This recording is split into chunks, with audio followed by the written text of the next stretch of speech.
ఒకవైపు ఇరాన్ అమెరికాల మధ్య సీజ్ ఫైర్ వైపు ఇరాన్ ఓడరేవుల్ని అమెరికా దిగ్బంధిస్తోన్న పరిస్థితి.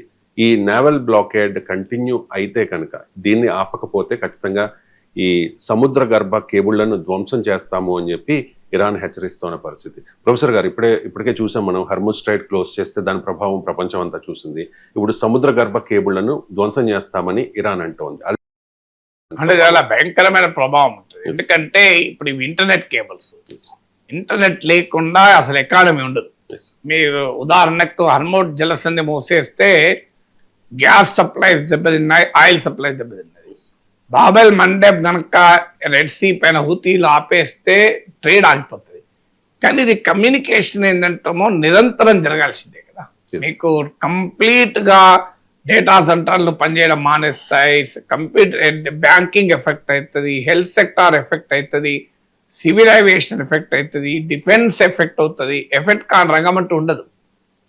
ఇవాళ ఉదాహరణకు మీరు ఆన్లైన్లో మనీ పంపుతారు. అది ఎలా పంపుతారు? ఆన్లైన్లో ఇంటర్నెట్ ద్వారా పంపుతారు. నీకు ఒక్కసారి ఇంటర్నెట్ కేబుల్స్ మీకు డేటా ట్రాన్స్ఫర్ ఆగిపోతే యూ కాంట్ వర్క్ అసలు.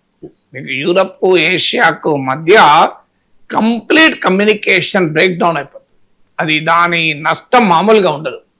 ఆ డేటా ఏ స్థాయిలో, data is the new oil అంటారు ఇప్పుడు. అందువల్ల ఆల్రెడీ మీకు ఇప్పటికే అమెజాన్ డేటా సెంటర్ పైన ఇరాన్ అటాక్ చేసింది. ఆల్రెడీ ఈ బిగ్ టెక్ కంపెనీస్ కూడా రకరకాల రూపాల్లో ఈ యుద్ధంలో భాగస్వాములు అన్నది ఇరాన్ వాదన. వాస్తవంగా ఇప్పుడు మీకు Anthropic, America defence military wing అయిన పెంటగాన్ కు మధ్య అగ్రిమెంట్ కుదిరింది. పాలంటీర్ అనేది ప్యూర్లీ మీకు ఏఐ సేవలు అందిస్తుంది.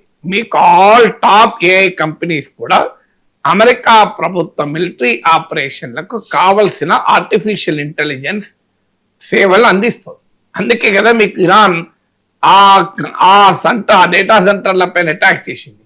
ఎందుకంటే ఇటీవల కాలంలో పెద్ద ఎత్తున అమెజాన్, గూగుల్, మైక్రోసాఫ్ట్ ఇవన్నీ కూడా గల్ఫ్ దేశాల్లో డేటా సెంటర్లు ఇన్వెస్ట్ చేసినాయి. సో అందువల్ల ఆ డేటా సెంటర్లు అటాక్ చేయడం ద్వారా మాపై యుద్ధంలో సహకరిస్తున్న దేశాలకు, కంపెనీలకు కూడా మేము బుద్ధి చెప్తామని చెప్పి అటాక్ చేశారు. ఇప్పుడు సముద్ర కేబుల్స్ కూడా పేల్చేస్తే ఇది huge loss to the global economy. ఎందుకంటే ఆధునిక ఎకానమీ, నాలెడ్జ్ ఎకానమీ నడిచేది వీటితో. సో అందువల్ల మనకు అర్థం కావాల్సింది ఈ ప్రాసెస్. మీరు ఇరాన్ పైన అమెరికా యుద్ధము సన్నద్ధమవుతుంటే February 28కు ముందు ఇరాన్ ఏమన్నది, మీరు మాపై గనక దాడులు చేస్తే మేము హర్ముజ్ జలసంధి మూసేస్తాం అన్నారు. సరిగ్గా ఆ దాడులు మొదలయ్యాక హర్ముజ్ జలసంధి మూసేశారు. ఇప్పటి వరకు అమెరికా ఏమీ చేయలేకపోయింది. ఈవెన్ టుడే ప్రపంచం ఏమీ చేయలేకపోయింది. ట్రంప్ ఏమీ చేయలేకపోయాడు. దానికి ప్రతీకారంగా నావెల్ బ్లాకేడ్ విధించింది అమెరికా. ఆ తర్వాత లెబనాన్, ఇజ్రాయిల్ల మధ్య ఒప్పందం కుదిరాక ఇరాన్ ఆ హిజ్బుల్లాపై దాడులు ఆగినందుకు గాను మేము హర్ముజ్ జలసంధిని ఫ్రీ చేస్తున్నాం అని బ్లాకేడ్ తొలగించారు. తొలగించాక మళ్ళీ ట్రంప్, మీరు బ్లాకేడ్ తొలగించినా నా బ్లాకేడ్ కొనసాగుతుంది, అంటే మీరు కొట్టడం ఆపేసినా నేను కొడుతూ ఉంటా అన్నాడు. అన్నాక ఏం చేయాలి మరి? సో ఇరాన్ నా పైన అమెరికా నావెల్ బ్లాకేడ్ కంటిన్యూ అయ్యడంతో మళ్ళీ ఇరాన్ ఏం చేసింది, హర్ముజ్ జలసంధిని మళ్ళీ మూసేసింది. సో ప్రతి ఇరాన్ చర్య వెనకాల అమెరికా దుశ్చర్య ఉన్నప్పుడే ఇరాన్ చర్య చేస్తూ వచ్చింది. క్లియర్గా మీకు కనబడుతుంది కదా.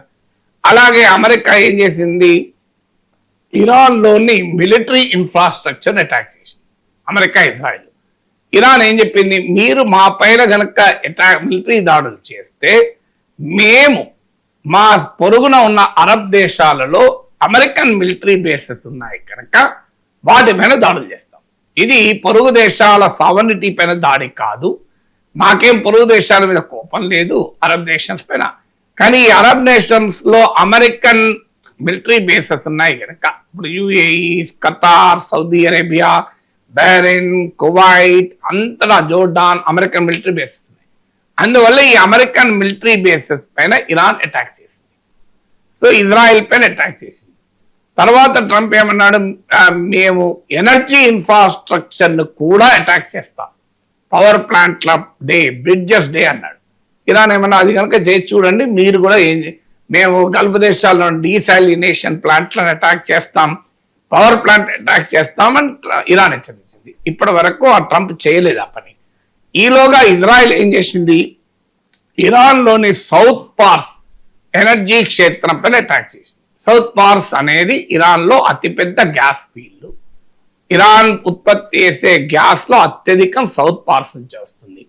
ఇది వాస్తవంగా ఖతార్తో ఇరాన్ షేర్ చేసుకునే గ్యాస్ ఫీల్డ్ ఒకటే. అది నార్త్ వైపు ఏమో మీకు ఖతార్ గ్యాస్ ఫీల్డ్ ఉంటుంది, సౌత్ పార్స్ ఏమో మీకు ఇరాన్ చేతిలో ఉంటుంది. ఇరాన్ ఏం చేసింది, వెంటనే ఇమీడియట్ గా ఖతార్, సౌదీ, యుఏఈలో ఉన్న ఆయిల్ ఎనర్జీ ఫెసిలిటీస్ పైన, ఖతార్ ఎనర్జీ పైన అటాక్ చేసింది. అలాగే సౌదీ అరేబియాకు చెందినటువంటి Saudi Aramco company, exon Mobil facility పైన అటాక్ చేసి, ఎక్సాన్ మొబిల్ అమెరికన్ కంపెనీ. ఇలా అంటే మా ఎనర్జీ ఇన్ఫ్రాస్ట్రక్చర్ పైన దాడి చేస్తే మీ ఎనర్జీ ఇన్ఫ్రాస్ట్రక్చర్ పైన దాడి చేస్తాం, మా మిలిటరీ పైన దాడి చేస్తే మీ మిలిటరీ పైన దాడి చేస్తాం. సో ఇలా ఇరాన్ మా అర్మూద్ మమ్మల్ని నావల్ బ్లాకేడ్ చేస్తే మేము బ్లాకేడ్ చేస్తాం. ఇలా ఇరాన్ ప్రతి అమెరికా చర్యకు ప్రతిగా ఇప్పుడు తన చర్యలు చెప్తూ వచ్చింది. ఇప్పుడు తాజాగా ట్రంప్ ఏమంటున్నాడు, నేను ఇరాన్ పైన ఉన్న పవర్ ప్లాంట్లను అటాక్ చేస్తాను, బ్రిడ్జెస్ అటాక్ చేస్తాను, ఇరాన్ సర్వనాశనం చేస్తాను అంటుంది. ఇరాన్ ఏమంటుంది, అదే చేస్తే మేము డేటా సెంటర్ అటాక్ చేస్తాం, సముద్ర కేబుల్స్ ను పేల్చేస్తాం, ఈ నావల్ బ్లాకేడ్ కొనసాగితే. ఈ నావల్ బ్లాకేడ్ కొనసాగడం అంటే ఏంటి, ఇరాన్ ఆయిల్ అమ్ముకోలేదు, కొనలేదు, ఇరాన్ ఫుడ్ ఇంపోర్ట్ చేసుకోలేదు, ఇరాన్ తో ఏ ట్రేడ్ ఉండదు. మరి ఇరాన్ ఏం చేయాలి, ఒక రకంగా నువ్వు ఊపిరాడకుండా చేస్తున్నావు. ఊపిరాడకుండా చేసినప్పుడు ఇరాన్ ఏం చేయాలి, తన దగ్గర ఉన్న శక్తిని ఉపయోగించి ఈ డేటా సెంటర్ పైన అటాక్ చేస్తామంటున్నాడు, అంటే ఈ సముద్ర కేబుల్ అటాక్ చేస్తామంటున్నాడు. అంటే ఇరాన్ మొదటి నుంచి కూడా అమెరికాతో పోలిస్తే బలహీనమైన శక్తి. అమెరికా, ఇజ్రాయిల్ మిలిటరీ పవర్ ముందు ఇరాన్ నథింగ్. అందువల్ల ఇరాన్ అనుసరించిన వైఖరే అసిమెట్రిక్ వార్ఫేర్. మనం చాలాసార్లు చెప్పుకున్నాం. ఈ అసిమెట్రిక్ వార్ఫేర్ లో ఉన్న ప్రధాన సూత్రం ఏంటంటే, శత్రువుకు geo political and Jio economic cost పెంచాలి, దానివల్ల శత్రువు దిగి వస్తాడు. ఎందుకంటే శత్రువును నేరుగా మిలిటరీ ఆపరేషన్ లో గెలవడం అనేది ఇరాన్కి అసాధ్యం. అమెరికా పైన మిలిటరీ ఆపరేషన్ లో ఇరాన్ గెలవడం సాధ్యం కాదు. ఆపరేషనల్ సక్సెస్ అమెరికాకే వచ్చింది, ఇప్పటికీ వస్తుంది. ఇక ఇరాన్ ఉన్నదల్లా స్ట్రాటజిక్ సక్సెస్ సాధించడమే. వ్యూహాత్మకంగా చేయాలి అంటే geo political and Jio economic cost పెంచాలి. అందుకే మీకు దాడులు జరుగుతున్నప్పుడల్లా హార్ముజ్ జలసంధి దిగ్బంధనం, డేటా సెంటర్ల పైన దాడి, అమెరికన్ మిలిటరీ బేసెస్ పైన దాడి, గల్ఫ్ దేశాల పైన దాడి, మీకు బాబెల్ మండే మోసేస్తామని హెచ్చరిక, ఇప్పుడు సముద్ర జల కేబుల్లను అటాక్ చేస్తామనేది హెచ్చరిక. అందువల్ల మీకు ఇరాన్ అసిమెట్రిక్ వార్ఫేర్ తో ఇప్పటి వరకు అమెరికా పైన విజయం సాధించింది ఒక రకంగా. సో అందువల్ల రేపు ట్రంప్ కనుక చేయరాని పని చేస్తే ఇరాన్ చేస్తానన్న పని తప్పనిసరిగా చేసే ప్రమాదం ఉంది. అది ప్రపంచానికి, గ్లోబల్ ఎకానమీకి, మోడర్న్ నాలెడ్జ్ ఎకానమీకి ఒక రకంగా అత్యంత ప్రమాదకరమైన పరిస్థితి ఏర్పడుతుంది.